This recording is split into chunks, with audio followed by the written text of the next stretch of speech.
ensure that the learning is accessible for all within that classroom. And we had some really useful discussions that touched on those points in the last National Saturday.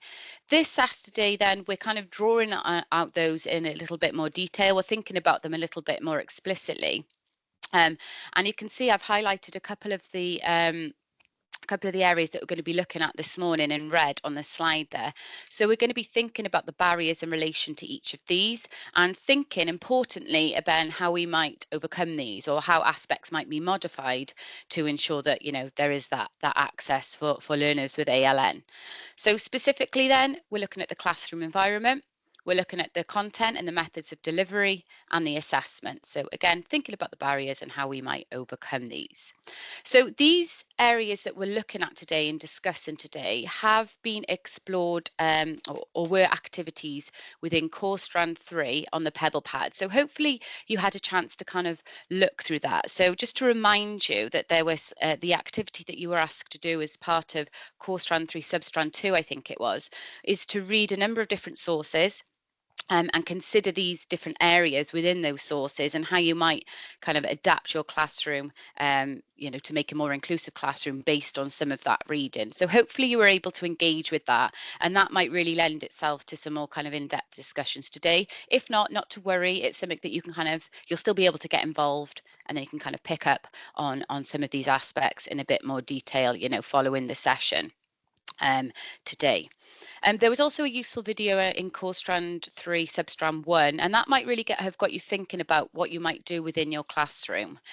So hopefully that was kind of a useful sort of starting point to think about for this particular session today.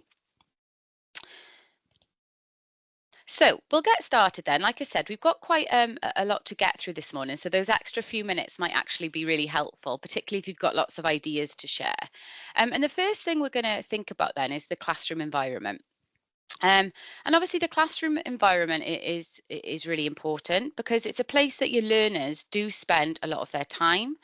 And it's often a blend of kind of the academic aspects, the social aspects, the instructional aspects of your class. And research has shown how significant the classroom environment is in terms of how it might be organised, how it might be managed, and that those elements are really important to learning. So it is important to think about when we're talking about, inclusion and an inclusive classroom. With that in mind, then, what I'd like you to do first of all is kind of a starter activity, and you'll be doing this independently. And essentially, I want you to paint a picture of your classroom or the setting that you might be in. I'm aware some of you might not necessarily be classroom teachers as such, but if you think about a space where you work with children and what that might look like, that will be really useful for this particular activity. And it may be that you'll have a slightly different insight when we come to a group activity in a moment. But essentially, I want you to, like I said, paint a picture of your classroom environment. And you don't necessarily have to create a document because we don't really have time for that, but do note down a few aspects under the following headings. You may have some additional headings you want to include or aspects that you want to kind of indicate that's within your classroom, and that's absolutely fine as well. But hopefully these are a useful starting point. So I'd like you to think about the physical environment within your classroom. So, the access, it might be the organisation of your classroom, the layout. Thinking about the staff, so how you might deploy teaching assistants or any other class, or any other people that might be involved within your classroom setting. Think about, the sensory information of that classroom, the sounds, the lights, the displays, etc.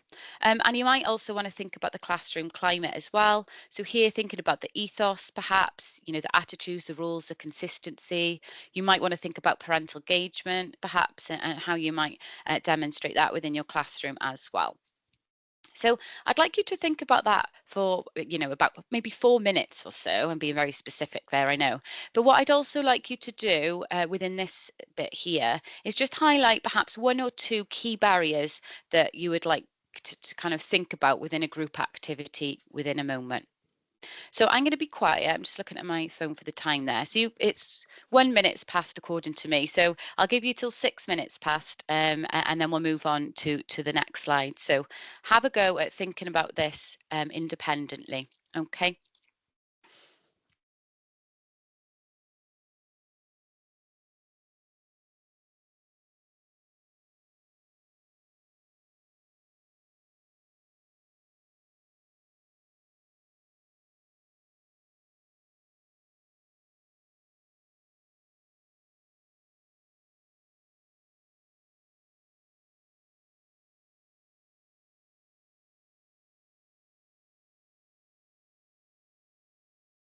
think I just heard someone had entered a little later. So just to let you know that we're engaging in this activity on the slide there, so you can kind of follow the instructions and jot some notes down on each of these areas.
Okay, so sorry to disrupt your flow if you're still thinking about some of these, but hopefully that was enough time for you to kind of give an overview of or think about your setting in terms of the classroom environment, and also perhaps highlight some of the key challenges in providing, an inclusive classroom in regard to, some of these different areas. So What I'd like us to do now then is go into our first breakout room. And I'd like you to think about some of the things that you thought about. In particular, if you could focus on, the barriers to inclusion within your classroom, what they are, have a chat about those, identify perhaps if there's any similarities or differences, because that might be dependent on the settings that you might be in. And what I'd like you to do is try and, think about strategies to remove these barriers. How are you overcoming these aspects within your classroom? So again, this is really where I want you to share perhaps aspects of good practice. If there's an area that you've been particularly struggling with or finding a challenge within your setting, this might be a really good opportunity to kind of have a chat with people who are, like I said before, like-minded. And we've got a Padlet link that if you could pop down any of your ideas, that's useful because it's kind of a record of some of the discussions, but also it could potentially be used as kind of a resource bank, if you like, moving forward. So I'll be quiet now and let Christina send you into the first breakout room. You can see that we've got 10 minutes for this activity. So we'll come back around 17 or 18 minutes.